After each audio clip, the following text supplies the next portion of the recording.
오늘 예배에 오신 여러분을 환영하고 축복합니다. 날이 덥지만 우리 주님께서 함께 하셔서 여러분 마음을 시원하게 해주시고 충만케 해주시기를 바랍니다. 우리는 지난주부터 아브라함에 대해서 함께 말씀을 나누고 있습니다. 아브라함을 우리가 믿음의 조상이라 그러는데 왜 아브라함이 우리 믿음의 조상일까? 바로 우리 믿음의 전형, 원형을 보여주고 있기 때문이라고 말씀드렸습니다. 지난주 드린 말씀 세 가지 기억나십니까? 첫째로 아브라함이 보여준 신앙의 모습에서는 하나님이 항상 죄인이든 의인이든 먼저 찾아오신다는 것입니다. 부모가 자식을 돌보듯 먼저 찾아오시는데 찾아오는 방식이 성경에는 주로 네 가지 방식으로 찾아온다 말씀을 드렸습니다. 첫째는 말씀을 통해서 우리에게 말씀을 들려주시고 찾아오시고, 둘째로는 영적인 지도자나 사람들을 통하여서 또 우리에게 말씀해 주시고, 세 번째로는 상황을 통해서, 그리고 우리가 또 기도할 때에 하나님은 믿는 자들을 만나 주시고 말씀해 주신다고 말씀을 드렸습니다. 그렇게 찾아와서 말씀하시는 하나님께 아브라함은 순종했다고 했습니다. 믿음은 순종이라고 말씀드렸습니다. 믿음은 하나님의 말씀이 진리임을 믿고 그 말씀대로 사는 것, 그 말씀대로 순종하는 것이 신앙의 모습입니다. 순종이 없다면 그건 나의 종교를 믿는 것이지 하나님을 믿는 것은 아니라고 볼 수가 있습니다. 아브라함은 또 믿을 수 없는 상황에서 그가 믿음으로 하나님이 그를 의롭게 여겨주셨다고 말씀드렸습니다. 바울 사도가 그런 아브라함의 모습을 예를 들어서 로마서에서도 또 갈라디아서에서도 율법으로가 아니라 믿음으로 우리는 하나님께 의롭다 인정받는다고 말씀했다고도 말씀을 드렸습니다. 오늘도 세 가지를 여러분들에게 말씀을 드리려고 합니다. 나머지 세 가지는 어떤 거냐면 아브라함을 통해서 지금 17장에 보면 하나님이 찾아오셔서 말씀하십니다. 아브라함이 99세 때에 여호와께서 아브라함에게 나타나서 그에게 이르시되 나는 전능한 하나님이라 너는 내 앞에서 행하여 완전하라. 하나님은 자신이 전능한 존재임을 아브라함에게 지금 계시를 하고 있습니다.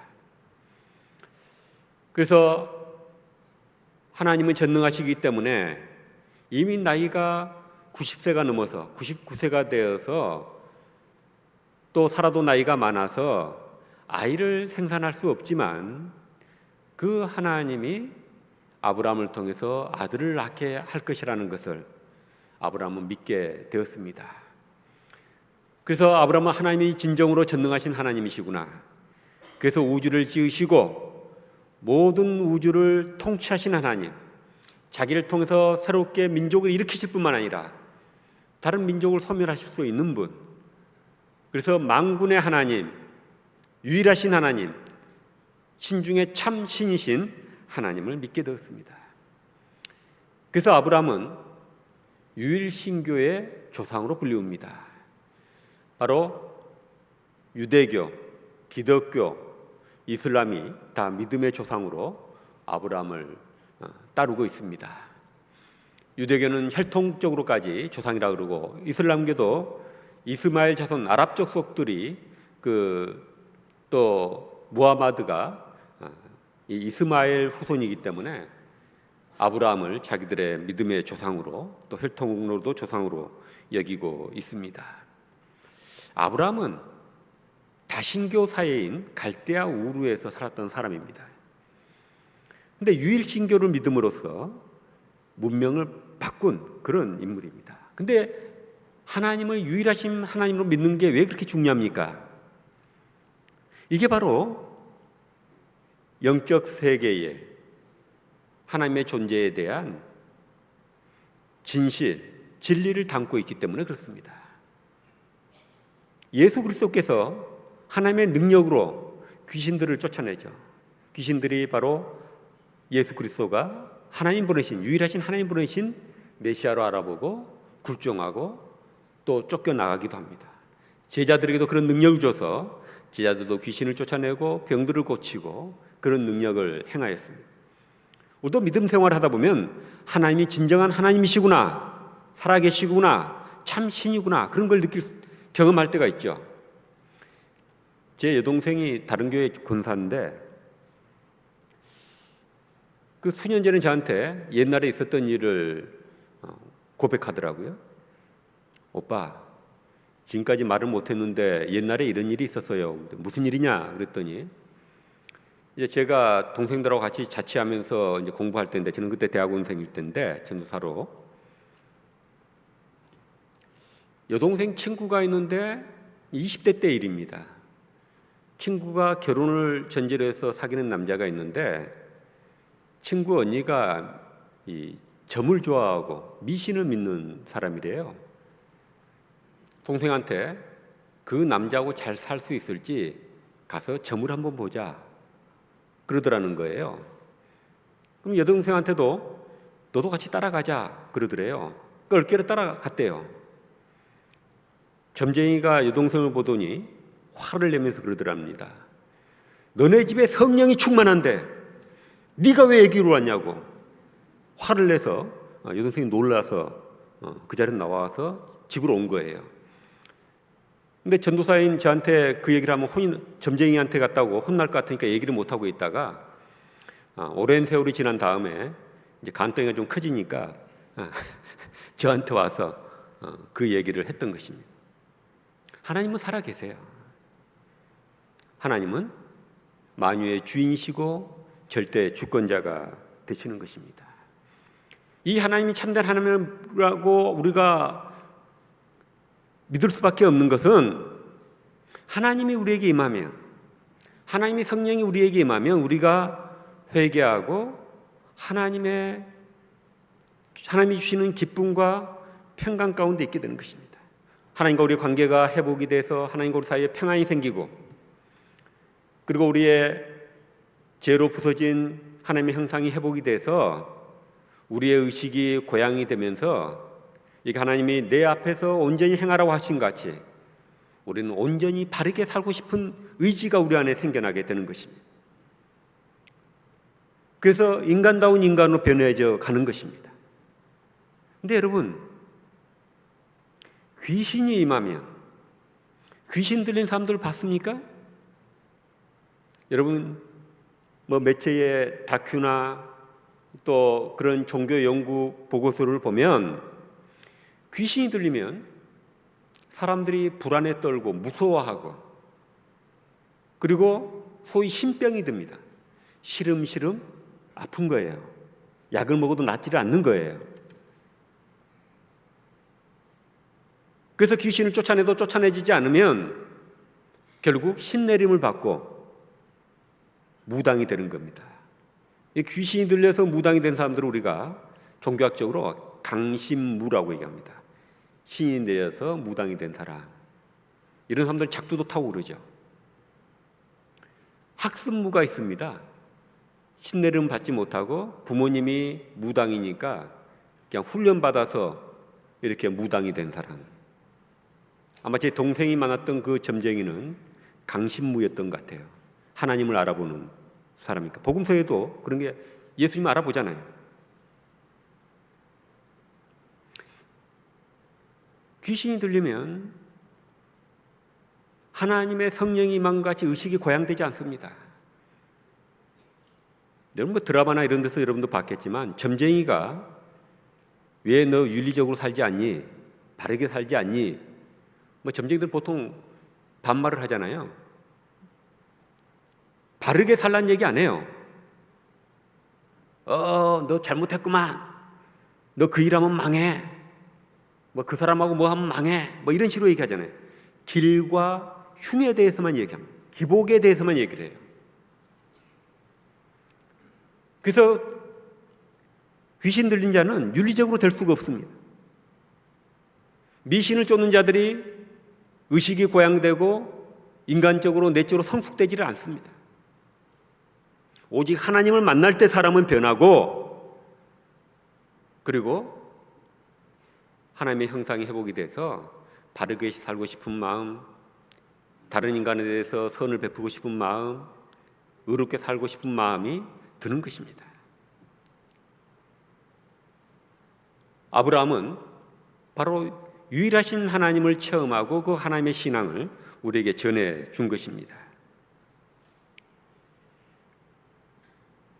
이처럼 하나님이 우리 안에 있어야 될 자리에 우상이나 미신이나 다른 어떤 것이 들면 우리가 인간으로서 더 전락이 되기 때문에 하나님이 자기 백성으로 살기로 한 이스라엘에게 준 십계명에 보면 첫째도 둘째도 다른 신을 섬기지 말고 우상을 만들지도 말고 절하여 섬기지도 말라고 얘기하는 것입니다. 그렇게 되면 인간이 비인간화되기 때문에 그렇습니다. 예를 들면 이런 거예요. 하나님 우리를 만들었는데 다른 걸 창조주라고 믿고 하나님이라 믿는 것과 똑같은 거죠. 예를 들면 부모가 자식을 낳았는데 이 자식이 개를 따라다니고 원숭이를 따라다니면서 아버지라고 어머니를 따라다니는 것과 똑같다는 것입니다.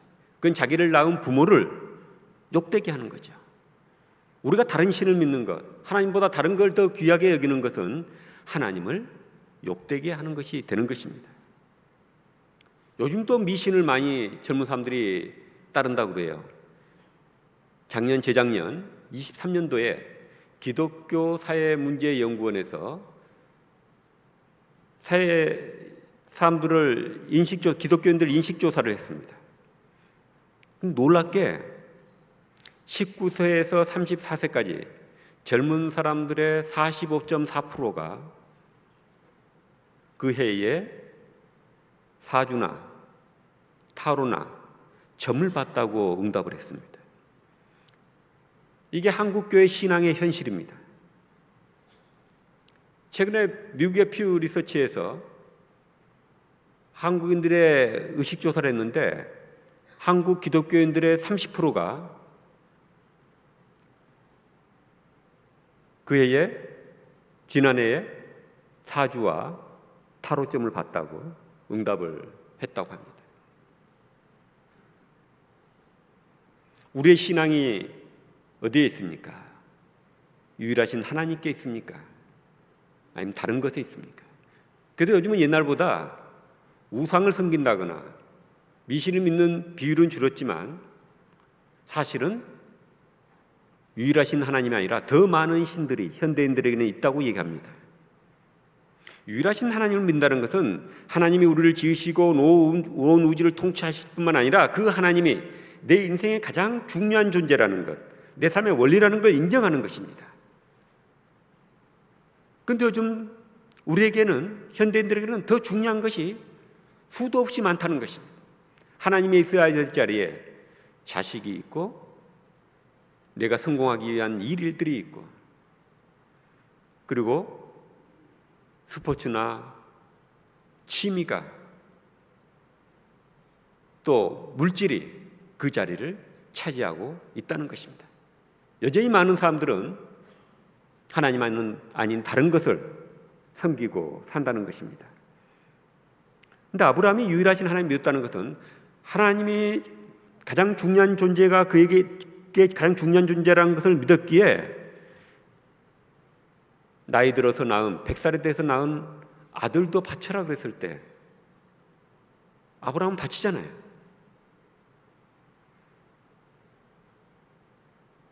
사람들은 자기의 터전을 닦기 위해서 그렇게 물질적으로 모으려고 노력을 하는데, 사회적인 관계를 맺으려고 노력하는데 그걸 다 버리고 떠나라 하니까 아브라함은 그걸 떠나잖아요.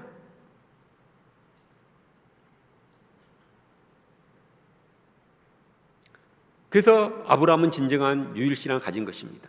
그래서 아브라함에게 중요한 건 뭐냐? 또 신앙에 중요한 것은 아브라함은 신앙이란 자신의 삶의 터전과 자신이 의지하고 있는 것을 버리고, 보이는 그런 것들을 버리고 보이지 않는 하나님을 나의 삶의 터전으로 삼고 나의 의지처로 삼다는 것을 보여줬다는 의미에서 진정한 신앙의 모범이라는 것입니다.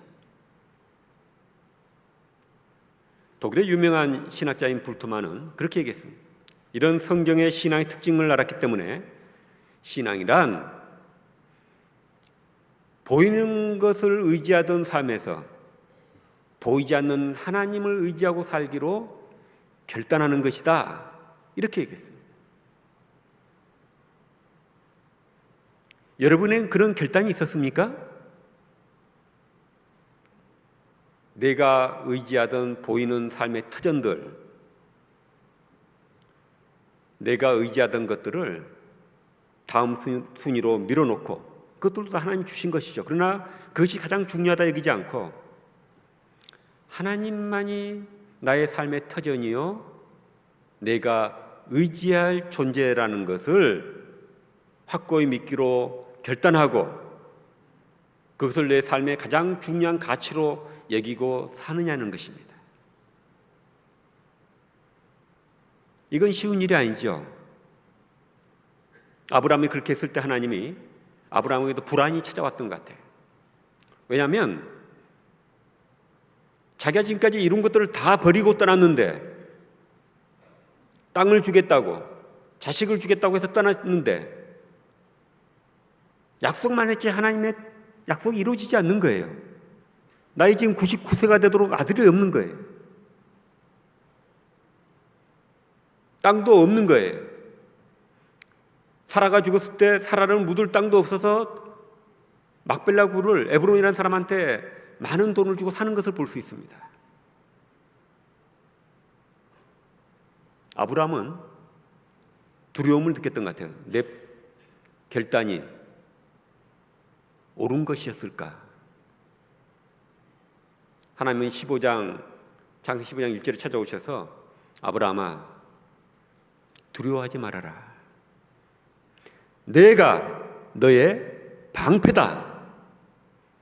내가 너에게 너의 큰 상급이다. 내가 보상이다. 이렇게 말씀하세요. 그래서 보네퍼는 뭐라고 얘기했냐면 신앙은 끊임없이 불신앙에 시달린다. 이런 얘기를 했습니다. 보이지 않는 하나님을 따르기 때문에 우리에게는 때로는 우리가 원하는 때에 하나님이 말씀하시지 않고 응답하시지 않기 때문에 때로는 불신앙의 불안에 시달릴 때가 있다는 것입니다. 그러나 그것을 믿는 아브라함에게 결국 하나님은 그의 지경을 넓혀주시고 그의 자손들이 큰 민족이 되게 하고 세상에 영향력을 미치는 민족이 되게 했습니다. 그에게서 나온 신앙이, 그 신앙을 따르는 믿음의 자손들이 세계에 26억이나 됩니다. 놀라운 일 아닙니까? 그래서 이스라엘 사람들은 하나님을 뭐라고 불렀냐면 우리의 조상부터 물려받은 유산, 가장 중요한 유업이라고 얘기를 했습니다. 저도 기도할 때 그런 고백을 합니다.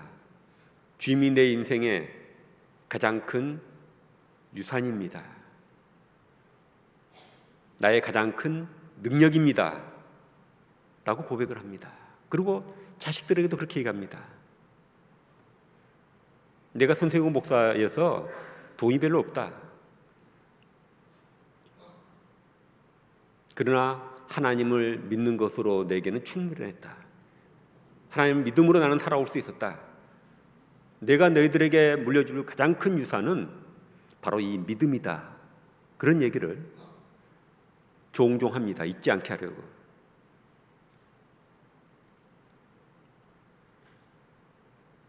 우리는 기억해야 됩니다. 하나님이 우리 인생의 가장 큰 유산입니다. 그 유산을 지켜야 됩니다. 그러면 여러분들이 이 세상에서 하나님이 여러분 지경을 넓혀주시고 여러분을 더 크게 쓰시는 것을 경험할 수 있게 될 것입니다.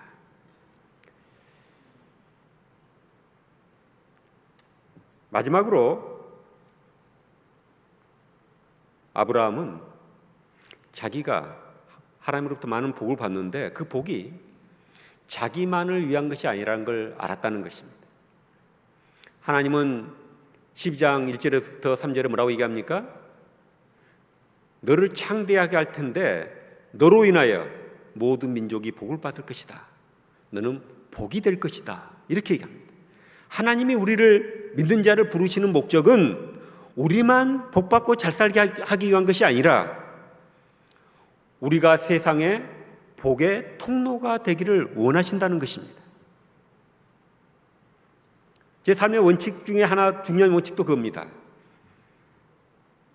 학생들에게, 성도들에게 징검다리가 되어주자. 나를 받고 하나님을 만나고, 나를 받고 더 깊은 깨달음으로 가고, 나를 받고 나보다 더 발전해 가도록 그렇게 되어주자. 이것이 젊어서부터 저 삶의 중요한 원칙 중에 하나입니다.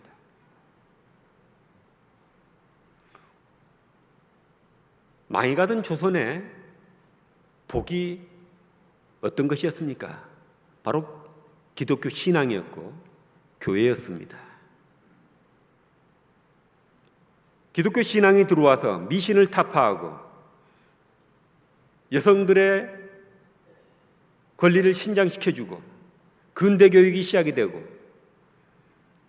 인권이라는 개념이 생겨나고 그리고 권위주의적인 시절에는 교회가 민주화에 앞장을 섰습니다. 그래서 한국 사회는 다른 어떤 조사에 보면 기독교에는 25%밖에 안 되는데 자원봉사자는 기독교인이 65%를 차지한다는 통계를 수년 전에 본 적이 있습니다. 기독교인들이 더 바르게 살려고 그러고 남을 도우며 살려고 그러고 복의 통로가 되어주려고 노력하고 있는 것입니다. 그런데 오늘날 점점 이런 의식이 약화되고 있어서 걱정입니다. 그게 교회가 이제는 우리 사회에 보면 25%밖에 안 되는데 열심히 교육을 시키고 건전하게 살고 하니까 사회적으로 더 성장해서 상류층의 중상층의 기독교인들 분포가 훨씬 더 많습니다. 그러니까 어느 날부터 기독교인들이 기득권자가 되어버렸습니다. 바울 사도는 뭐라고 얘기했습니까? 나의 나된 것은 하나님의 은혜로다. 우리가 복을 받고 이만큼 살게 된 것은 하나님의 은혜입니다. 그러니까 우리의 가진 것을, 우리의 하나님 주신 달란트와 가진 것들을 우리가 봉사하고 하나님 일을 위해서 쓰고 그 복이 흘러가게 만들어야 된다는 것입니다. 다행히 우리 교회에는 하나님 주신 달란트와 또 가진 것으로 봉사하는 분들이 많아서 감사를 드립니다. 찬양대와 또 교회학교와 여러 부서에 와서 봉사들을 하시고, 찬양대가 아마 지역교회로서는 우리 교회가 굉장히 높은 수준에 들어갈 것입니다. 그렇게 유지되는 것은 어떤 분은 찬양대를 하나만 섬기지 않고 2개, 3개를 섬기는 분들도 있어서 감사를 드립니다. 주일 오전에 섬기고 밤에 와서 또 섬기고 수요일 같은 때도 와서 섬기는 분들이 계십니다. 지난주에는 또 기쁜 소식을 들었습니다. 우리 교회는 사랑택배라는 팀이 있는데 이 독거 노인들, 가난하고 또 몸이 아파 잘 움직이지 못하는 분들에게 목요일 날 오전에 음식을 만들어서 며칠분을 싸서 오전에 만들고 오후에 배달을 해줍니다. 근데 물가는 오르는데 예산이 빠듯해서 사랑택배팀이 걱정을 했었습니다. 근데 우리 성도님들이 개별적으로 이분 저분이 후원을 하겠다고 오고, 또 얼마 전에 새로 만든 우리 샬롬회에서도 또 헌금을 해줘서 그걸 책임지고 있는 권사님 저한테 와서 목사님 숫자를 더 늘릴 수 있을 것 같아요. 이번에 5명을 더 늘리려고 합니다. 했을 때 굉장히 하나님께 감사하는 마음이 들었습니다. 우리는 복의 통로가 되십시다. 가진 것을 나누십시다. 점심때도 점심으로 후원하는 분들도 계십니다마는 그럴 때에 하나님의 역사가 일어나는 것입니다. 각자의 가진 것으로 한 가지씩은 봉사를 하십시다. 한 사람 한 사역, 성가대도 가시고 또 가진 것이 있으면 이처럼 후원도 하시고 여러 부서에 속해서 봉사하십시다. 그렇게 하고 싶으신 분들은 언제든 교회 사무실 연락을 주시면 봉사하실 수가 있습니다. 차양대도 뒷자리가 몇 자리 남아 있습니다. 여러분이 앉을 자리가 있습니다. 여러분이 음악적인 감성이 있다 그러시면 와서 봉사, 앞에 예배 때 찬양팀이나 또 찬양대에 봉사하셔도 좋을 것 같습니다. 그래서 우리로 인해서 세상이 더 밝아지고 더 은혜로워질 수 있기를 바랍니다.